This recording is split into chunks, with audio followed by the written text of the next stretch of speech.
La mayoría piensa que el gran engaño espiritual viene para los débiles, pero la Biblia dice lo contrario. Hay un engaño diseñado solo para creyentes maduros, y hoy necesito abrirte los ojos antes de que sea tarde. ¿Sabías que existe un engaño tan peligroso que solo puede destruir a quienes más conocen a Dios? La Biblia advierte sobre una trampa mortal diseñada específicamente para creyentes maduros. Si has caminado años con Cristo, esto te afecta directamente. Hermanos y hermanas, hay una verdad que pocos se atreven a pronunciar desde los púlpitos modernos, una advertencia que resuena en las páginas sagradas con la fuerza de un trueno espiritual. Existe un engaño tan sutil, tan refinado, que solo puede penetrar en los corazones de aquellos que han caminado largamente con el Señor. No estamos hablando de los nuevos en la fe, no nos referimos a quienes apenas comienzan su peregrinaje. Este engaño tiene un objetivo específico: los creyentes maduros, aquellos que conocen las Escrituras, que han servido fielmente, que han experimentado la presencia divina. El gran Charles Spurgeon, aquel príncipe de la predicación, cuya voz aún resuena en nuestros días, advirtió con valentía sobre este peligro. Spurgeon comprendía algo que muchos olvidan: la madurez espiritual no nos hace inmunes al engaño. Paradójicamente, puede convertirse en nuestra zona de mayor vulnerabilidad. Él predicaba con pasión que el diablo no desperdicia sus mejores armas en aquellos que apenas comienzan, sino que reserva sus estrategias más elaboradas para quienes representan una amenaza real al reino de las tinieblas. Consideremos las palabras del apóstol Pablo en su primera carta a Timoteo, capítulo 4, versículo 1. El Espíritu dice claramente que en los últimos tiempos algunos apostatarán de la fe, escuchando a espíritus engañadores y a doctrinas de demonios. Observen la precisión de esta advertencia. No dice que los incrédulos serán engañados, sino que algunos que estaban en la fe se apartarán. Este es el primer indicio de que estamos tratando con un engaño diseñado específicamente para aquellos que ya conocen la verdad. La madurez espiritual trae consigo bendiciones incomparables. Trae conocimiento profundo de las Escrituras, experiencias genuinas con Dios, sabiduría acumulada a través de años de obediencia. Pero junto con estas bendiciones, viene también un riesgo que pocos reconocen: la familiaridad. Cuando llevamos décadas caminando con el Señor, cuando hemos leído la Biblia incontables veces, cuando hemos superado pruebas y tentaciones, algo peligroso puede comenzar a crecer en nuestro interior: una confianza excesiva en nuestra propia madurez, una sensación de que ya lo hemos visto todo, de que ya conocemos todos los trucos del enemigo. Spurgeon solía decir que el cristiano más peligroso es aquel que cree que ya no puede ser engañado. Esta afirmación, tan simple en apariencia, contiene una verdad profunda que debemos examinar con humildad. El engaño espiritual dirigido a los maduros no llega envuelto en pecados obvios. No viene con invitaciones al libertinaje o a negar verdades fundamentales. No, este engaño es mucho más sofisticado, mucho más religioso en su presentación. El enemigo de nuestras almas estudió a Job, aquel hombre maduro e íntegro. Observó cómo el patriarca Abraham, a pesar de su fe, mintió sobre su esposa. Vio cómo el rey David, un hombre conforme al corazón de Dios, cayó en adulterio y asesinato precisamente en el momento de mayor éxito y aparente estabilidad espiritual. El patrón es claro: los creyentes maduros son blancos valiosos porque su caída tiene consecuencias más devastadoras. Jesús mismo advirtió sobre esto en el Evangelio de Mateo, capítulo 24, versículo 24. Porque se levantarán falsos cristos y falsos profetas, y harán grandes señales y prodigios, de tal manera que engañarán, si fuere posible, aún a los escogidos. Observen esa frase penetrante: si fuere posible, aún a los escogidos. El Señor está reconociendo que existe un nivel de engaño tan poderoso que incluso aquellos con discernimiento maduro están en riesgo. Este engaño del que hablamos opera en varios niveles. En primer lugar, ataca nuestra relación íntima con Dios.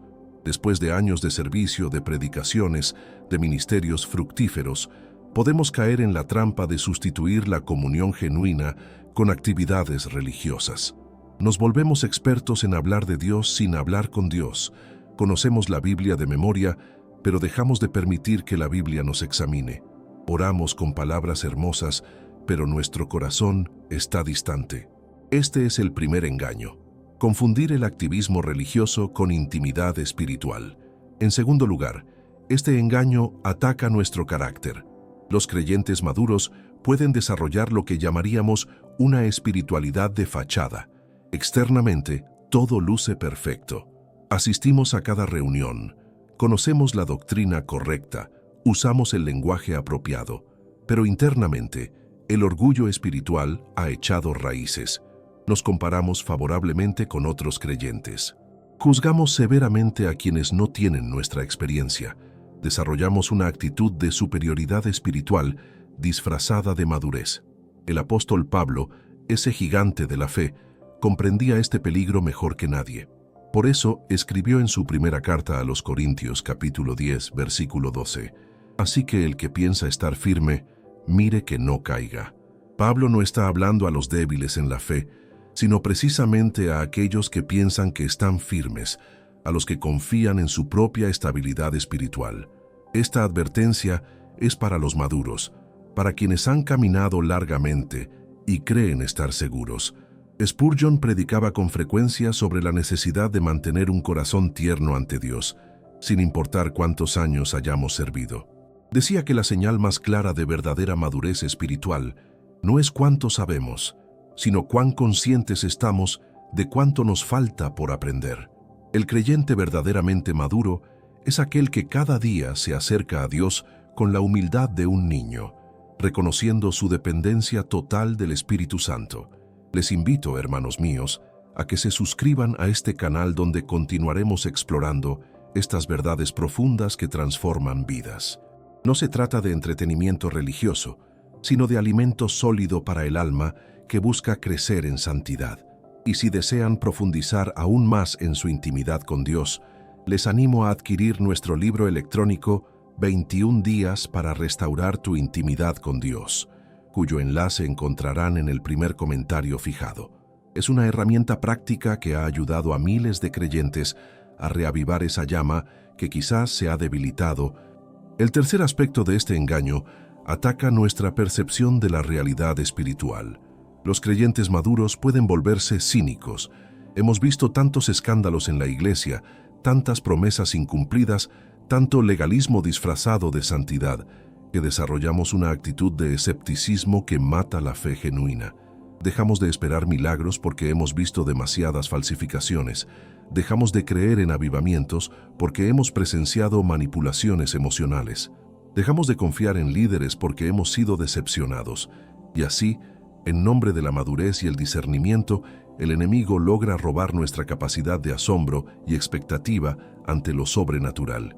Este cinismo espiritual es particularmente peligroso porque se disfraza de sabiduría. Nos decimos a nosotros mismos que somos realistas, que tenemos discernimiento, que no somos ingenuos como esos creyentes jóvenes que se emocionan con cualquier cosa. Pero la verdad es que hemos permitido que las decepciones pasadas construyan muros alrededor de nuestro corazón. Hemos cambiado la fe por el análisis, la confianza por la sospecha, la esperanza por el pesimismo religioso. Hermanos, necesitamos entender que este engaño no solamente afecta nuestra percepción, sino que también ataca de manera directa nuestra teología. Los creyentes maduros, aquellos que han estudiado la palabra durante décadas, pueden caer en la trampa más sutil de todas: convertir la teología en un ídolo. Sí, han escuchado correctamente. Podemos amar tanto nuestras doctrinas, nuestras interpretaciones, nuestros sistemas teológicos, que dejamos de amar al Dios vivo que esas doctrinas intentan describir.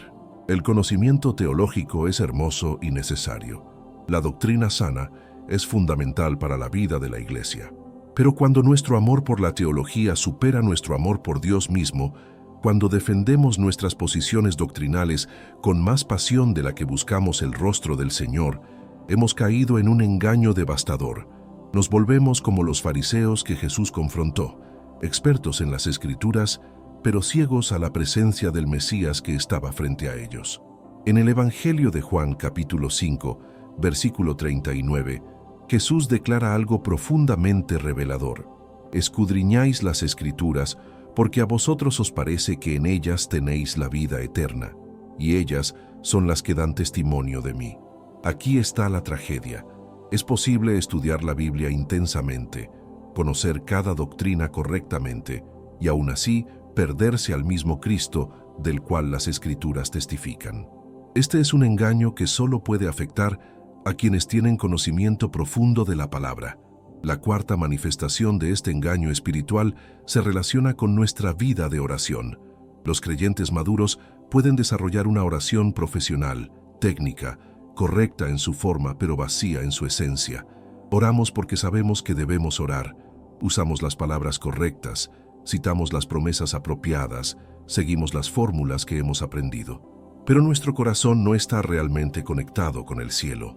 Es como un matrimonio donde los esposos dicen todas las palabras correctas, pero el amor se ha enfriado. La forma permanece, pero la sustancia se ha evaporado. Santiago, el hermano del Señor, nos advierte en su epístola capítulo 4, versículo 3.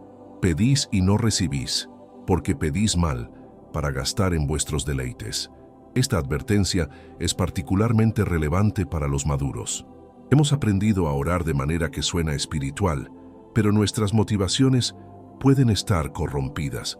Oramos por el crecimiento de la iglesia, pero secretamente deseamos el reconocimiento. Oramos por avivamiento, pero lo que realmente queremos es la emoción de la experiencia. Oramos por los perdidos, pero no estamos dispuestos a incomodarnos para alcanzarlos. Este engaño también se manifiesta en nuestra relación con el Espíritu Santo. Los creyentes maduros pueden caer en dos extremos igualmente peligrosos. Por un lado, algunos desarrollan un racionalismo espiritual donde todo debe ser explicado, analizado y controlado. Desconfían de cualquier manifestación emocional, de cualquier experiencia que no puedan categorizar en sus sistemas teológicos. Han apagado al espíritu en nombre de mantener el orden y la decencia. Por otro lado, otros caen en un emocionalismo vacío, donde buscan constantemente experiencias sobrenaturales, pero descuidan la santidad práctica y la obediencia a la palabra. El apóstol Pablo nos da una clave fundamental en su carta a los Efesios, capítulo 4, versículo 30. Y no contristéis al Espíritu Santo de Dios, con el cual fuisteis sellados para el día de la redención. Contristar al Espíritu no es solo cometer pecados obvios. Para un creyente maduro, contristar al Espíritu puede significar ignorar sus impulsos, resistir su dirección porque no encaja en nuestros planes, o simplemente volvernos tan autosuficientes en nuestro conocimiento que ya no dependemos de su guía momento a momento. La quinta dimensión de este engaño ataca nuestra capacidad de experimentar gozo genuino en el Señor. Los creyentes maduros pueden perder el primer amor del cual habla Apocalipsis. Recordamos cuando recién conocimos a Cristo, cuando cada versículo era una revelación fresca, cuando la oración era un deleite y no una obligación, cuando servir al Señor era un privilegio emocionante y no una carga pesada. Pero con el paso de los años, la rutina religiosa ha reemplazado el romance espiritual.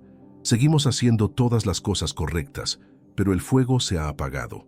En Apocalipsis capítulo 2, versículos 4 y 5, el Señor resucitado confronta a la iglesia de Éfeso con palabras que deberían hacernos temblar. Pero tengo contra ti que has dejado tu primer amor.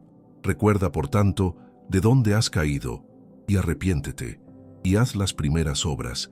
Esta iglesia era doctrinalmente sólida, trabajadora, perseverante.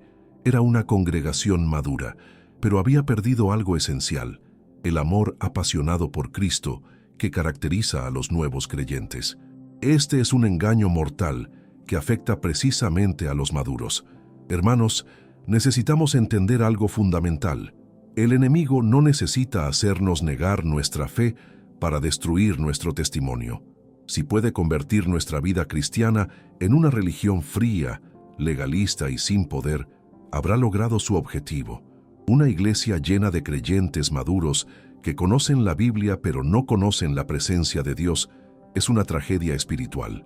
Es como un matrimonio donde los cónyuges viven bajo el mismo techo, cumplen con todas sus obligaciones, pero no hay intimidad, no hay pasión, no hay conexión del corazón. El sexto aspecto de este engaño se relaciona con nuestra visión del pecado. Los creyentes maduros pueden desarrollar lo que podríamos llamar una tolerancia sofisticada hacia ciertas áreas de desobediencia. Hemos aprendido a justificar pecados sutiles con argumentos teológicos. Ya no luchamos contra el orgullo porque lo llamamos confianza madura. No confrontamos nuestra avaricia porque la disfrazamos de sabiduría financiera. No reconocemos nuestro resentimiento porque lo etiquetamos como discernimiento o precaución saludable. Hemos desarrollado un vocabulario espiritual que nos permite pecar sin sentirnos culpables. El profeta Isaías pronunció un ay devastador en el capítulo 5, versículo 20 de su profecía. Ay de los que llaman al mal bien y al bien mal, que ponen tinieblas por luz y luz por tinieblas, que ponen lo amargo por dulce y lo dulce por amargo. Esta advertencia cobra especial relevancia para los creyentes maduros que pueden manipular el lenguaje espiritual para justificar lo injustificable. Llamamos paciencia a nuestra pasividad ante la injusticia. Llamamos amor a nuestra complicidad con el error. Llamamos gracia a nuestra falta de santidad. La trampa más peligrosa para los creyentes maduros es la autojustificación. Hemos servido fielmente durante años, hemos dado generosamente, hemos estudiado diligentemente, y de manera casi imperceptible comenzamos a pensar que Dios nos debe algo. Creemos que nuestros años de servicio nos han ganado ciertos privilegios espirituales. Nos ofendemos cuando Dios no responde nuestras oraciones como esperamos. Nos sentimos con derecho a cuestionar sus caminos porque hemos sido fieles. Esta actitud revela que hemos olvidado la base fundamental de nuestra relación con Dios, la gracia inmerecida. Que el apóstol Pablo, después de décadas de ministerio apostólico, después de plantar iglesias por todo el mundo conocido, después de escribir gran parte del Nuevo Testamento, declara en su carta a los Filipenses, capítulo 3, versículos 8 y 9, algo extraordinario. Y ciertamente, aun estimo todas las cosas como pérdida por la excelencia del conocimiento de Cristo Jesús, mi Señor, por amor del cual lo he perdido todo y lo tengo por basura para ganar a Cristo y ser hallado en Él, no teniendo mi propia justicia, que es por la ley, sino la que es por la fe de Cristo. Pablo, en su madurez, seguía rechazando cualquier forma de autojustificación. Este engaño también se manifiesta en nuestra relación con otros creyentes. Los maduros pueden volverse críticos, intolerantes con las debilidades de otros, impacientes con quienes están comenzando su jornada de fe. Olvidamos que nosotros también fuimos ignorantes alguna vez, que también cometimos errores, que también necesitamos paciencia y gracia. Nos convertimos en jueces severos en lugar de pastores compasivos. Usamos nuestro conocimiento como un arma para herir, en lugar de como una herramienta para edificar. Jesús nos dio una parábola penetrante que expone este peligro con claridad cristalina. En el Evangelio de Lucas, capítulo 18, versículos 9 al 14, encontramos la historia del fariseo y el publicano. El fariseo era un hombre maduro en su religión, conocedor de la ley, cumplidor de todas las ordenanzas. Su oración revela el engaño que estamos discutiendo. Dios, te doy gracias porque no soy como los otros hombres, ladrones, injustos, adúlteros, ni aun como este publicano. Ayuno 2 veces a la semana, doy diezmos de todo lo que gano. Este hombre estaba ciego a su verdadera condición espiritual, precisamente por su madurez religiosa. El publicano, en cambio, ni siquiera se atrevía a levantar los ojos al cielo. Golpeándose el pecho decía, Dios, sé propicio a mí, pecador. Y Jesús declara que este hombre descendió justificado a su casa, y no aquel. Hermanos, esta parábola no fue dirigida a los inconversos, sino a aquellos que confiaban en sí mismos como justos y menospreciaban a los otros. Es una advertencia directa a los creyentes maduros que han olvidado que cada día, cada momento, dependemos completamente de la misericordia divina. El séptimo aspecto de este engaño ataca nuestra comprensión de la verdadera prosperidad espiritual. Los creyentes maduros pueden medir el éxito espiritual con métricas equivocadas. Contamos cuántos años hemos servido, cuántos ministerios hemos dirigido, cuántos estudios bíblicos hemos completado, cuántas personas hemos aconsejado. Y sin darnos cuenta, hemos adoptado los valores del mundo en nuestra vida espiritual. Medimos el éxito por logros externos en lugar de transformación interna. Valoramos la influencia sobre la integridad, la visibilidad sobre la humildad, los números sobre el carácter. El profeta Samuel aprendió esta lección cuando fue enviado a ungir al nuevo rey de Israel. Cuando vio a Eliab, el hermano mayor de David, pensó: de cierto delante del Señor está su ungido. Pero Dios le respondió en el primer libro de Samuel, capítulo 16, versículo 7, no mires a su parecer, ni a lo grande de su estatura, porque yo lo desecho, porque el Señor no mira lo que mira el hombre, pues el hombre mira lo que está delante de sus ojos, pero el Señor mira el corazón. Samuel era un profeta maduro, pero necesitaba esta corrección. Nosotros también necesitamos recordar constantemente que Dios no se impresiona con nuestros currículos ministeriales. La octava manifestación de este engaño se relaciona con nuestra vulnerabilidad al desánimo profundo. Los creyentes maduros enfrentan un tipo único de batalla espiritual. Hemos visto tanto, hemos servido tanto, hemos esperado tanto, que cuando las respuestas no llegan como anticipamos, cuando las promesas parecen tardar, cuando el fruto de nuestro servicio no es evidente, caemos en un desánimo que puede destruir décadas de fidelidad. El enemigo susurra: has desperdiciado tu vida. Tu servicio no ha significado nada. Dios te ha olvidado. Otros han prosperado mientras tú has permanecido en el mismo lugar. Elías, aquel poderoso profeta que confrontó a los sacerdotes de Baal, que hizo descender fuego del cielo, que cerró los cielos por 3 años y medio, experimentó este desánimo devastador. Después de su gran victoria en el Monte Carmelo, lo encontramos huyendo al desierto, sentado bajo un enebro, pidiendo morir. En el primer libro de Reyes, capítulo 19, versículo 4, clama: basta ya, oh Señor, quítame la vida, pues no soy yo mejor que mis padres. Este es el desánimo del creyente maduro, que después de grandes victorias se siente vacío, cuestionando el valor de todo su ministerio. Dios no reprende a Elías por su debilidad. En cambio, le provee alimento, descanso, y luego le revela algo crucial: no estás solo. Hay 7,000 en Israel que no han doblado rodilla ante Baal. El creyente maduro que enfrenta desánimo necesita recordar que su perspectiva está limitada. No podemos ver todo lo que Dios está haciendo. No conocemos el impacto completo de nuestra fidelidad. No entendemos cómo nuestras oraciones, nuestro servicio, nuestra perseverancia están afectando el reino espiritual de maneras que no podemos medir. El noveno aspecto de este engaño afecta nuestra relación con el sufrimiento. Los creyentes maduros pueden desarrollar expectativas poco realistas sobre la vida cristiana. Pensamos que después de años de fidelidad deberíamos estar exentos de ciertas pruebas. Creemos que nuestra madurez nos garantiza una vida más cómoda, más estable, con menos conflictos. Y cuando el sufrimiento llega, no el sufrimiento inicial de los nuevos creyentes, sino el sufrimiento profundo que Dios permite en las vidas de sus hijos más maduros, nos sentimos traicionados, confundidos, cuestionando todo lo que creíamos saber. Job representa perfectamente este aspecto del engaño. Era un hombre maduro, íntegro, temeroso de Dios, y precisamente por su madurez fue permitido entrar en un nivel de sufrimiento que probó cada fibra de su ser. Sus amigos, también creyentes maduros, lo juzgaron severamente, asumiendo que su sufrimiento era resultado de pecado oculto. No podían concebir que Dios permitiera tal angustia a un hombre justo, pero Job aprendió algo que solo se aprende en el crisol del sufrimiento inexplicable. Dios es soberano y bueno, incluso cuando no entendemos sus caminos.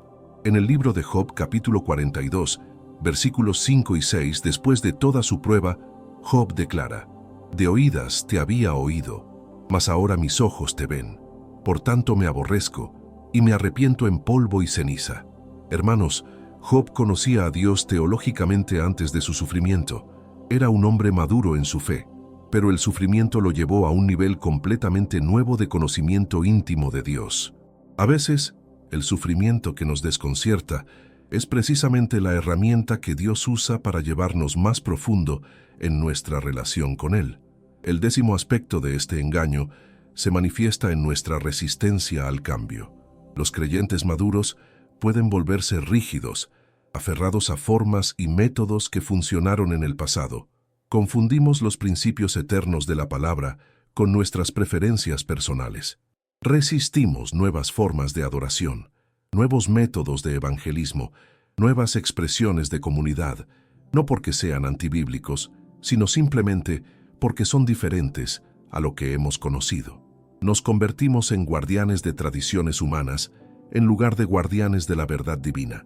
Jesús confrontó esto repetidamente con los líderes religiosos de su tiempo.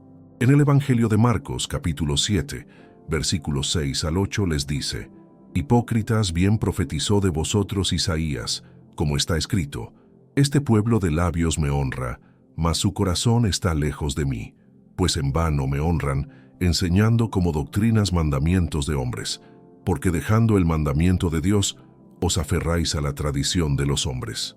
Estos eran hombres maduros en su religión, conocedores profundos de las Escrituras, pero habían permitido que las tradiciones humanas eclipsaran los mandamientos divinos. La verdadera madurez espiritual no se mide por cuánto tiempo hemos sido cristianos, ni por cuánto conocimiento bíblico hemos acumulado, ni por cuántos ministerios hemos dirigido.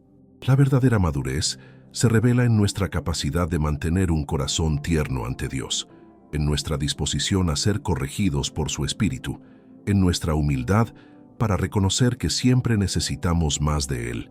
El creyente verdaderamente maduro es aquel que cada mañana se acerca a Dios como un niño sediento, reconociendo su absoluta dependencia de la gracia divina. El 11º aspecto de este engaño afecta nuestra comprensión de la santidad. Los creyentes maduros pueden caer en dos extremos igualmente destructivos. Por un lado, el legalismo que convierte la santidad en una lista de reglas externas que cumplimos para ganar la aprobación de Dios.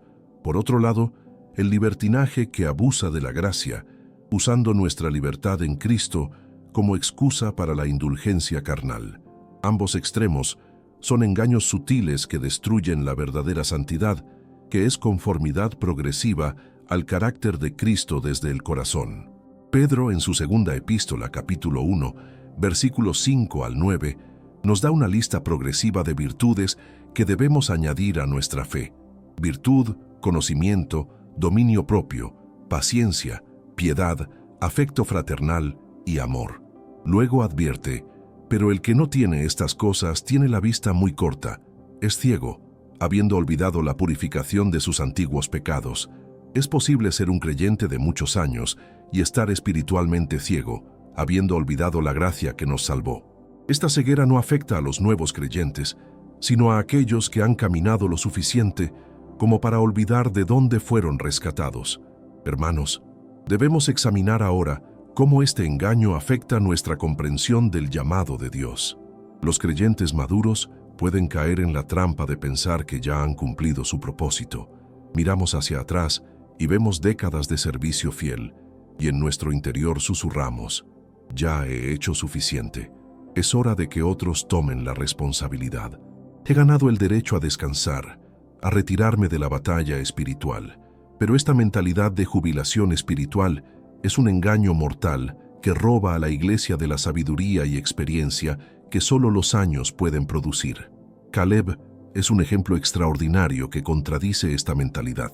Después de 40 años vagando en el desierto por la incredulidad de Israel, cuando tenía 85 años, este hombre de Dios declara algo que debería inspirar a cada creyente maduro. En el libro de Josué, capítulo 14, versículos 10 al 12, proclama: «Ahora bien, el Señor me ha hecho vivir, como Él dijo, estos 45 años, desde el tiempo que el Señor habló esta palabra a Moisés, cuando Israel andaba por el desierto.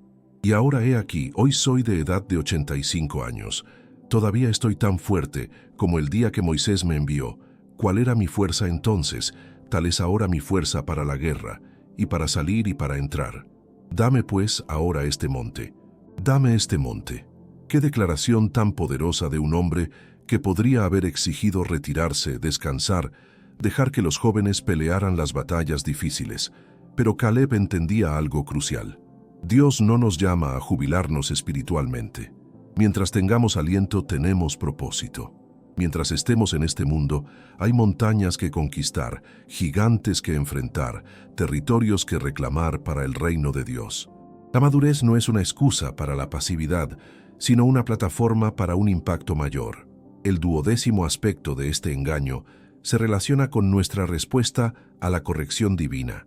Los creyentes maduros pueden volverse tercos, resistentes a la disciplina del Señor. Cuando Dios permite circunstancias difíciles en nuestras vidas para corregirnos, para refinarnos, para exponer áreas de orgullo o desobediencia, podemos reaccionar con resentimiento en lugar de humildad. Pensamos, después de todo lo que he hecho por ti, después de todos mis años de servicio, ¿permites que esto me suceda?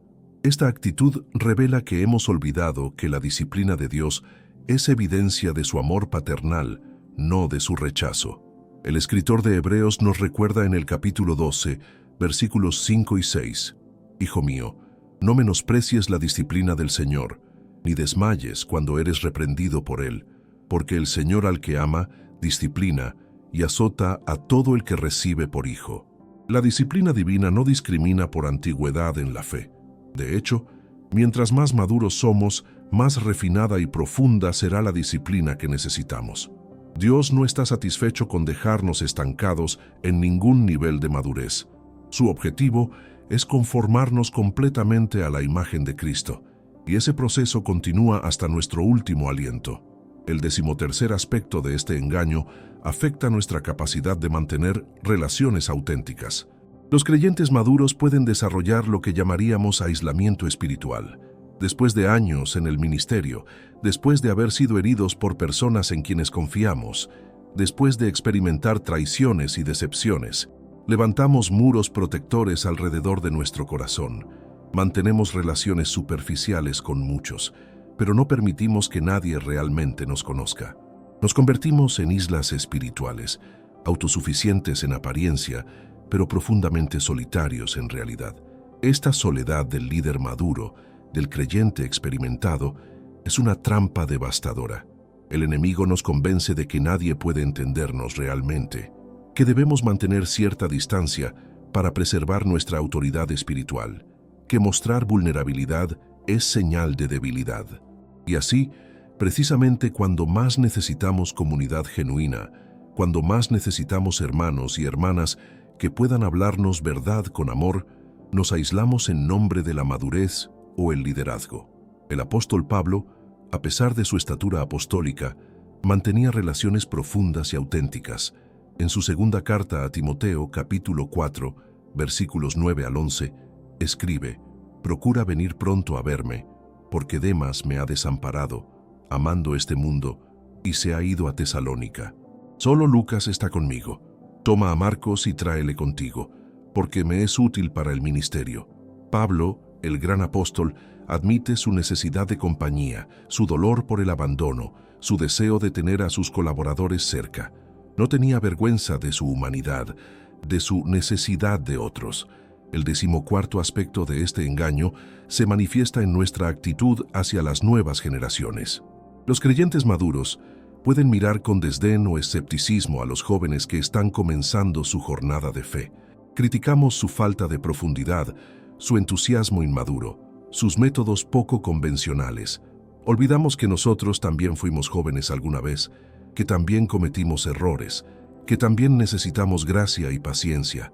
En lugar de ser mentores compasivos que invierten en la próxima generación, nos convertimos en críticos distantes, que solo señalan fallas. Moisés entendió la importancia de preparar a la siguiente generación. Josué no apareció de la nada como un líder completamente formado. Fue mentoreado, entrenado, preparado durante décadas bajo la tutela de Moisés.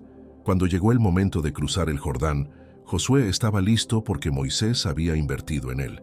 En el libro de Números capítulo 27, versículos 18 al 20, Dios instruye a Moisés: «Toma a Josué hijo de Nun, varón en el cual hay espíritu, y pondrás tu mano sobre él. y lo pondrás delante del sacerdote Eleazar y delante de toda la congregación, y le darás el cargo en presencia de ellos, y pondrás de tu dignidad sobre él para que toda la congregación de los hijos de Israel le obedezca. La verdadera madurez espiritual se revela en nuestra disposición a transferir nuestra unción, nuestro conocimiento, nuestra experiencia a aquellos que vienen después de nosotros.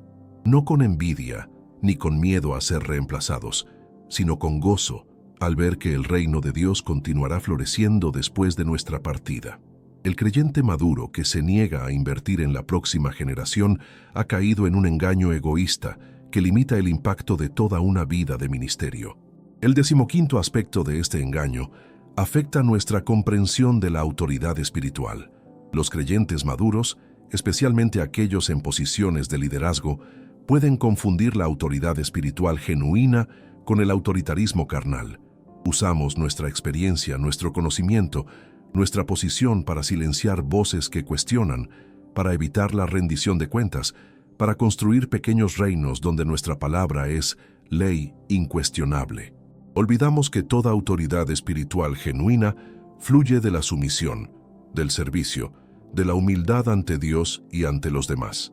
Jesús estableció el paradigma de la verdadera autoridad espiritual en el Evangelio de Marcos, capítulo 10, versículos 42 al 45. Después de que Santiago y Juan buscaran posiciones de honor, Jesús reúne a los 12 y les dice: «Sabéis que los que son tenidos por gobernantes de las naciones se enseñorean de ellas, y sus grandes ejercen sobre ellas potestad.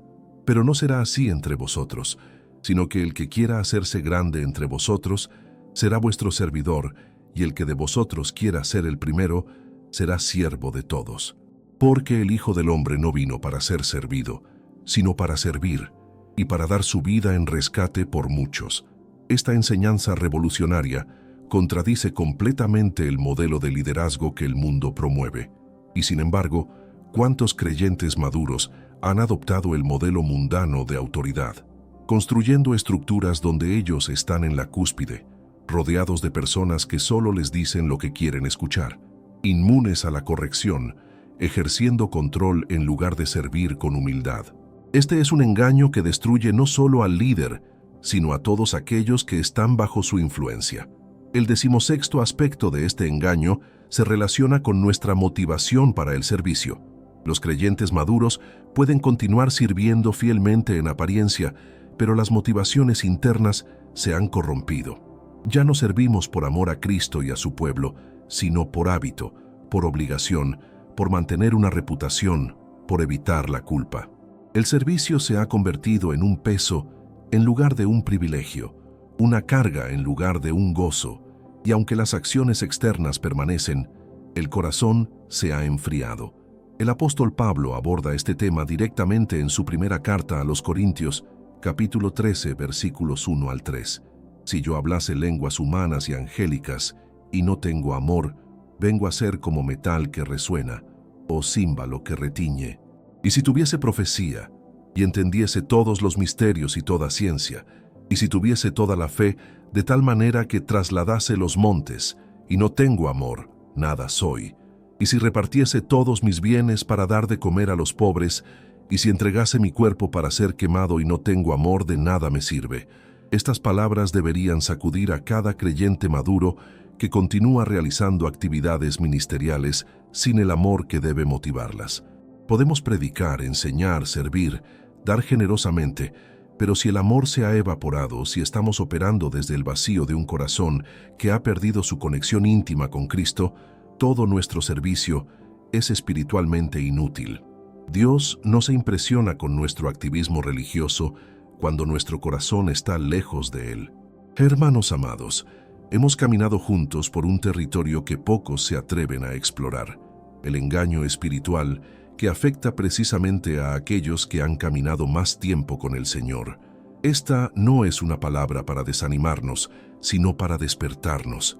Es un llamado a examinar nuestros corazones con honestidad brutal, a arrodillarnos nuevamente ante el Señor con la humildad de un niño, reconociendo que cada día, cada momento, dependemos completamente de su gracia.